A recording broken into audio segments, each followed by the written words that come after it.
tomato চচৰ bottle কাৰ ঘৰত থাকে বাৰু শেষ হোৱাৰ পিছত বটলকেইটা ধুনীয়াকৈ চফা কৰি ল'বচোন আৰু কেইটামান কালাৰ লৈ ল'ব যি ধৰণৰ কালাৰ আপোনালোকৰ ঘৰত আছে আৰু ভালদৰে শুকুৱাৰ পিছত মই প্ৰিন্টাৰেষ্টত চাই পিনি এইটো ডিজাইন বনাইছিলোঁ একদম সিম্পল ডিজাইন হয় আপোনালোকে যেনেকুৱা ধৰণৰ মানে আৰ্ট জানে তেনেকুৱা ধৰণে আঁকিব পাৰে বটল আৰ্ট বুলি মাৰিবলৈ টমেটো চচৰ বটল বুলি নহয় যি ধৰণৰ চিচাৰৰ বটল বা আজিকালিতো প্লাষ্টিকৰ বটলতো বহুত ধুনীয়া ধুনীয়া আৰ্ট কৰি মানুহবিলাকে সজাই থয় মোবাইলত ইমান ধুনীয়াকৈ দেখায় মোবাইলটো হোৱাৰ কাৰণে মানে সেইটোৱে বহুত এটা ভাল কাম হৈছে দেই আৰু ওপৰখিনি হৈ গ'ল এতিয়া তল চাইডে অলপ খালি লাগিছে সেইবাবে অকমান বেলেগ এটা ডিজাইনে দেখিছেনে এই ধৰণৰ ব্ৰাছডালে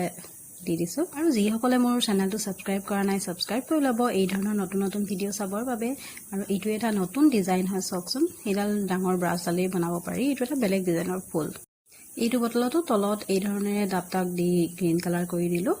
তাৰপিছত এতিয়া হৈ গ'ল ফিনিচিং কেনেকুৱা লাগিছে ক'বচোন কমেণ্টত আৰু আপোনালোকৰ চুপাৰ এনেকুৱা ধৰণৰ লাইটিং আছেনে লাইট পায় বহুত বেছি দাম নহয়তো অনলাইনত পাই যায় এয়া ফিনিচিং লুক ইমান এটা মানে ভাল হোৱা নাই আৰু তথাপি ঠিকে আছে বাই বাই